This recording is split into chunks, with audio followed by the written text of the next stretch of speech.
Medium wave 241.54 metre यानी 1242 kilohertz, FM 100.6 और news on AIR app पर। हम आकाशवाणी के वाराणसी केंद्र से बोल रहे हैं। सुबह के 7 बज चुके हैं। प्रस्तुत है कार्यक्रम गुड मॉर्निंग बनारस। जय जय बनारस। का भैया का हाल चाल हो? सब चकाचक ना? तो गुरु हो जाइए शुरू। बढ़ा लीजिए अपने रेडियो और मोबाइल का वॉल्यूम, क्योंकि शुरू हो चुका है बनारस का number 1 show good morning Banaras, देश के नंबर 1 रेडियो स्टेशन आपकी वाणी आकाशवाणी पर। हमारा नाम बनारस बाबू, हम हैं बनारस बाबू।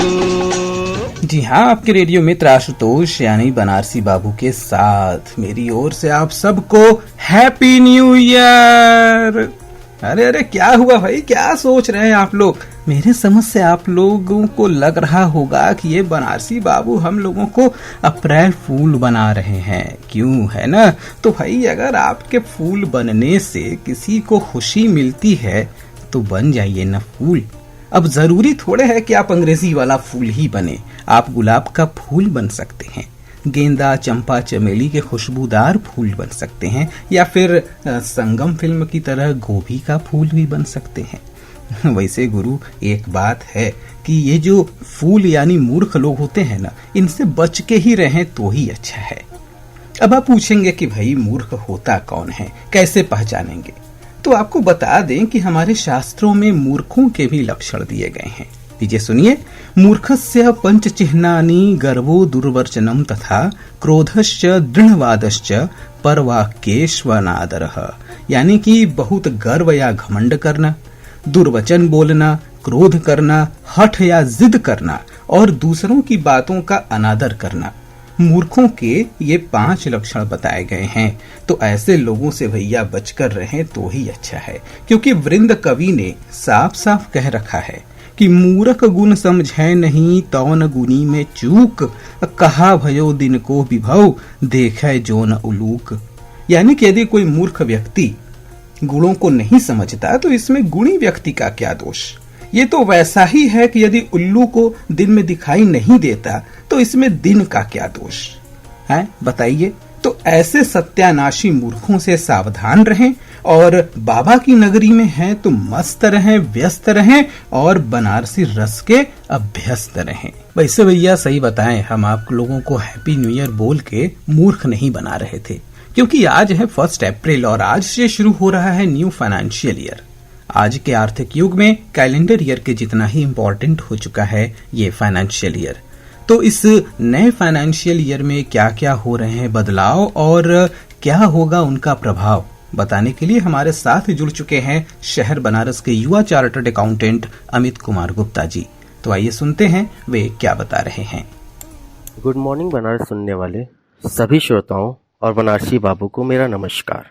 मैं CA Amit Kumar Gupta, past chairman Varanasi branch of CIRC of ICAI, आपके शहर बनारस से।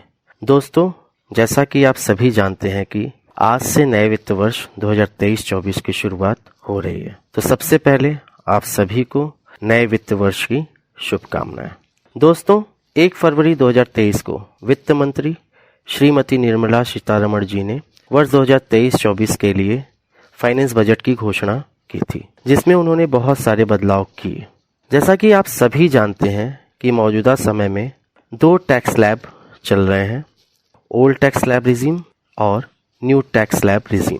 सरकार ने बजट में ओल्ड टैक्स स्लैब रिजीम में कोई भी बदलाव नहीं किया, जबकि न्यू टैक्स स्लैब में बहुत सारे बदलाव किए गए हैं।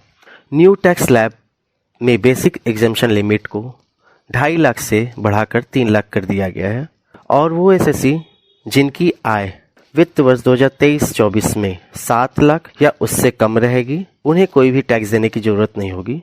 सैलरीड एम्प्लॉय के केस में यह रकम बढ़कर 7.5 लाख हो जाएगी, जिस पर उन्हें कोई भी टैक्स देने की जरूरत नहीं होगी।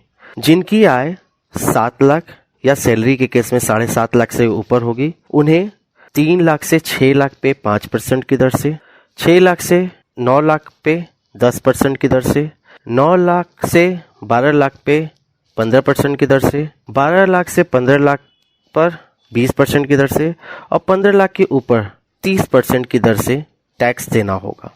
दोस्तों, साथ ही सरकार ने यह भी घोषणा की कि अगर कोई व्यक्ति जिसकी आय 5 करोड़ से ऊपर है, ऐसे एसएससी को पहले 37% की सरचार्ज देना पड़ता था, जो कि अब घटाकर 25% कर दिया गया है। साथ ही senior citizen central government deposit scheme में पहले 15 लाख की जगह अब 30 लाख तक डिपॉजिट कर सकते हैं, जिसपे उन्हें 8% की दर से ब्याज मिलेगा। गोल्ड को गोल्ड बॉन्ड में ट्रांसफर करने पर अब कोई कैपिटल गेन नहीं लगेगा। साथ ही महिला सशक्तिकरण के तहत महिलाओं के लिए महिला सम्मान बचत पत्र योजना की शुरुआत करने की घोषणा की गई। इस स्कीम में महिलाओं को 2 लाख रुपए की बचत पर 7.5% की दर से ब्याज मिलेगा। यह सेविंग सर्टिफिकेट 2 साल के लिए होगा, 2025 तक।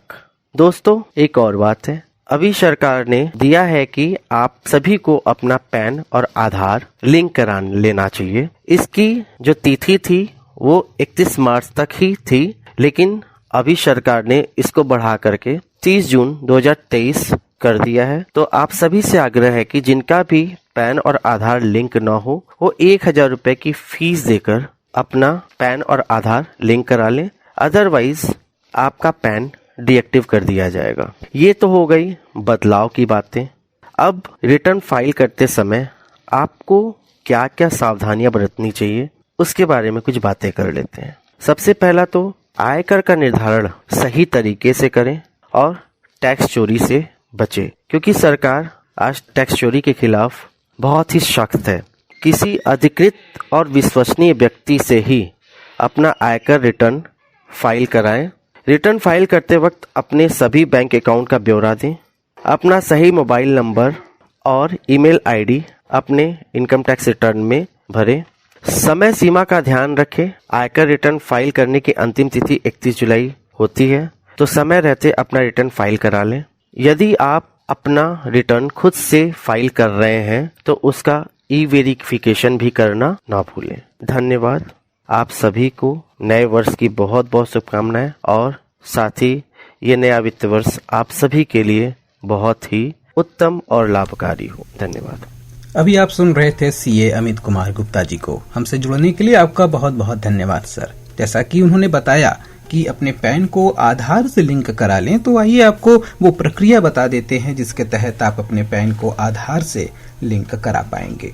इसके लिए आपको अपने मोबाइल के एसएमएस बॉक्स में जाकर के टाइप करना होगा UIDPAN स्पेस देकर के 12 नंबरों का अपना आधार कार्ड और नंबर और स्पेस देकर 10 डिजिट का पैन, फिर इसे 567678 या 56161 पर एसएमएस कर दें। आपका आधार पैन के साथ लिंक हो जाएगा। इसके साथ ही साथ एक और सरल प्रक्रिया ये भी है कि आप आयकर विभाग की ई फाइलिंग साइट www.incometaxindiaefiling.gov.in पर जाकर के भी अपने पैन को आधार के साथ लिंक करा सकते हैं। इसके साथ ही दोस्तों और भी कई सारे बदलाव हुए हैं जिनके बारे में आइए छोटी सी चर्चा फटाफट कर लेते हैं। आपको बता दें कि BS6 के दूसरे फेज के ट्रांजिशन के साथ ऑटो कंपनियों की लागत बढ़ रही है। इसके अलावा इन्फ्लेशन को देखते हुए वो बढ़ा हुआ जो खर्च है वो ग्राहकों की ओर बढ़ा रही है। ऐसे में अगर आप 1 अप्रैल यानी आज के बाद गाड़ी खरीदने की प्लानिंग कर रहे हैं तो आपकी जेब पर ज्यादा बोझ पड़ेगा। साथ ही साथ दिव्यांगों को 17 सरकारी योजनाओं का लाभ लेने के लिए 1 अप्रैल से अनिवार्य रूप से केंद्र द्वारा जारी दिव्यांगजनों के लिए विशिष्ट पहचान पत्र यानी UDID नंबर बताना जरूरी होगा। सरकार ने कहा है कि जिनके पास UDID कार्ड नहीं है उन्हें दिव्यांगता प्रमाण पत्र के साथ UDID नामांकन संख्या पोर्टल पर प्रदान करनी होगी। दिव्यांग मामलों के विभाग की ओर से जारी एक कार्यालय ज्ञापन के मुताबिक ये ख्याल रखा जाए कि वैध UDID संख्या के उपलब्ध होने पर दिव्यांगता प्रमाण पत्र की भौतिक प्रति या दिव्यांगता प्रमाण पत्र अपलोड करने की जरूरत नहीं होगी। साथ ही आज से सोने के उन्हीं जेवरात और कलाकृतियों की बिक्री हो पाएगी जिन पर 6 अंकों वाली हॉलमार्क अल्फान्यूमेरिक यूनिक आइडेंटिफिकेशन यानी HUID संख्या अंकित होगी।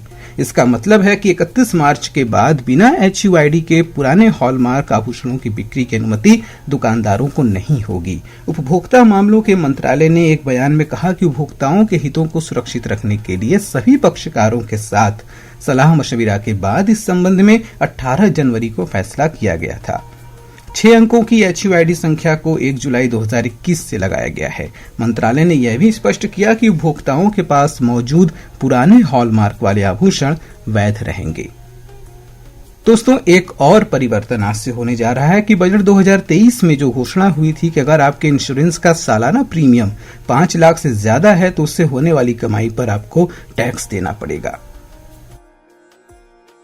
अभी तक इंश्योरेंस से होने वाली रेगुलर इनकम पूरी तरह टैक्स फ्री होती थी।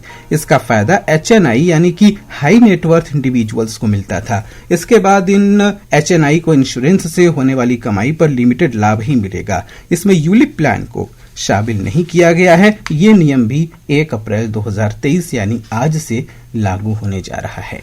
साथ ही नेशनल स्टॉक एक्सचेंज ने 1 अप्रैल से नगद इक्विटी और फ्यूचर एंड ऑप्शंस सेगमेंट में लेनदेन शुल्क में 6% की वृद्धि को वापस लेने का फैसला किया है। अतिरिक्त शुल्क 1 जनवरी 2021 को प्रभावित हुआ था।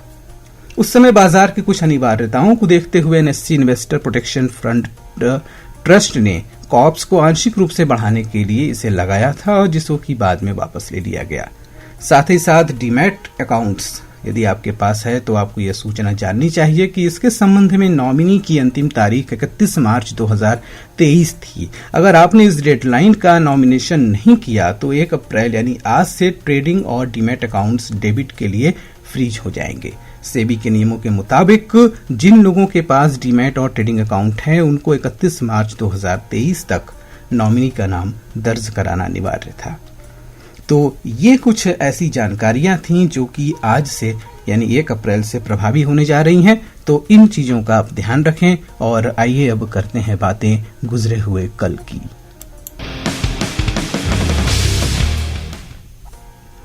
श्रोताओं, आपको बता दें कि आज ही के दिन वर्ष 1936 में भारत के उड़ीसा राज्य की स्थापना हुई थी।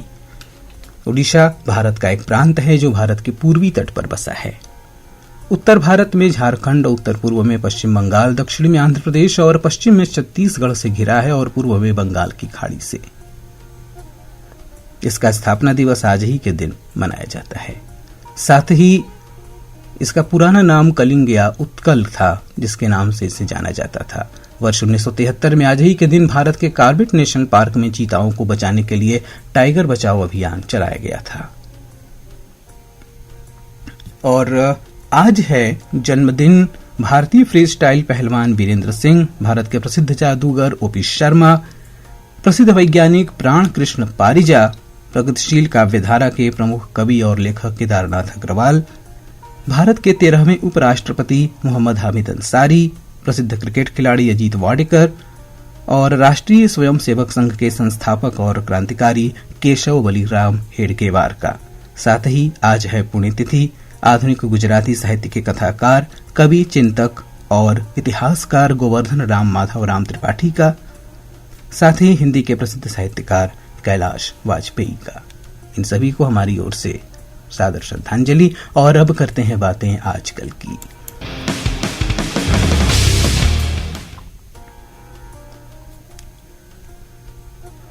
दोस्तों, आपको बता दें कि यूपी पुलिस की कमान शुक्रवार को बदल गई है। कार्यवाहक डीजीपी डॉक्टर DS चौहान के सेवानिवृत्त होने पर शासन ने उत्तर प्रदेश पुलिस भर्ती प्रोन्नति बोर्ड के DG डॉक्टर RK विश्वकर्मा को वर्तमान पद के दायित्व के साथ ही साथ DGP का अतिरिक्त प्रभार भी सौंपा है। स्थायी DGP की नियुक्ति तक उन्हें ये जिम्मेदारी सौंपी गई है। वे 1988 बैच के IPS अधिकारी हैं। और आइए कर लेते हैं बातें अपने शहर बनारस की। श्रोताओं, आपको बता दें कि रबी की फसल गेहूं की खरीद 1 अप्रैल यानी आज से शुरू हो रही है। यह क्रम 15 जून तक जारी रहेगा। इस बीच किसान अपने गेहूं को जिले में बने 34 केंद्रों पर 2125 रुपए प्रति क्विंटल के हिसाब से बेच सकेंगे। जिले में 18,000 टन गेहूं खरीद का लक्ष्य तय किया गया है। साथ ही अपर जिलाधिकारी और जिला खरीद अधिकारी जवाहरलाल श्रीवास्तव ने बताया कि यदि किसानों को इस क्रम में कोई समस्या आती है या वे कोई शिकायत दर्ज करना चाहते हैं तो वे मोबाइल नंबर 7839565147 यानी कि 7839565147 पर शिकायत दर्ज कर सकते हैं या कोई भी सूचना यदि देना चाहे तो दे सकते हैं। बनारस के भारतीय संस्कृति और संस्कृत के क्षेत्र में विशिष्ट योगदान के लिए संपूर्णानंद संस्कृत विश्वविद्यालय के वरिष्ठ प्रोफेसर रामकिशोर त्रिपाठी को शंकर सम्मान से सम्मानित किया गया है। बिहार में शुक्रवार को आयोजित एक सम्मान समारोह में सिवान अमेरिका मैत्री की ओर से उन्हें यह सम्मान दिया गया। जीआई पंजीकृत हस्तशिल्पों के केंद्र काशी के हिस्से एक और अवार्ड आया है। जी हां, गुड मॉर्निंग बनारस की गुड न्यूज का सिलसिला जारी है। कछवा रोड के पूरे गांव निवासी राकेश मौर्य को शुक्रवार को लखनऊ के लोक भवन में मुख्यमंत्री योगी आदित्यनाथ के हाथों संत कबीर अवार्ड देकर सम्मानित किया गया। ये अवार्ड हस्त निर्मित पंजादरी की उत्कृष्ट कलाकृति रानी लक्ष्मीबाई के लिए दिया गया। पहला पुरस्कार स्वरूप शील्ड और 1 लाख रुपए की राशि प्रदान की गई। दोस्तों, आपको बता दें कि कोरोना के केस लगातार बढ़ते जा रहे हैं। कल भी एक कोरोना का नया केस मिला है और इस तरह संख्या शहर में 8 तक पहुंच गई है। यदि आपको कोरोना संबंधित कोई भी लक्षण पता चलते हैं तो जिले के डीडीयू चिकित्सालय, एसएसपीजी मंडली चिकित्सालय कबीर चौरा, एलबीएस चिकित्सालय रामनगर, एसवीएम चिकित्सालय भेलूपुर और बीएचयू में कोरोना की जांच की सुविधा मौजूद है। सुबह 8 बजे से लेकर दोपहर 2 बजे तक ये जांच की जा रही है, तो आप वहां पर जाकर अपना जांच करा सकते हैं। साथ ही अंतर विश्वविद्यालय अध्यापक शिक्षा केंद्र में शैक्षिक जगत के समक्ष उच्च शिक्षा में उभरती चुनौतियां, इस विषय पर राष्ट्रीय संगोष्ठी का दूसरा दिन का सत्र आज सुबह 9 बजे से काशी हिंदू विश्वविद्यालय में आयोजित है। साथ ही आज शाम 7 बजे राजेंद्र प्रसाद घाट पर शनिवार गोष्ठी के तत्वावधान में 55वें महामूर्ख मेला का भी आयोजन किया जा रहा है। तो भाई ये था आज का एपिसोड। 7:20 पर आप सुनेंगे प्रादेशिक समाचार हमारे लखनऊ केंद्र से। तो गुरु, हमारी ओर से एक बार फिर आपको नए फाइनेंशियल ईयर की बधाइयां। आपका फाइनेंस, आपका इन्वेस्टमेंट ट्रैक पर बना रहे। अब दीजिए अपने बनारसी बाबू को अनुमति। तो गुरु, मस्त रहा, मस्त करा। जय जय बनारस।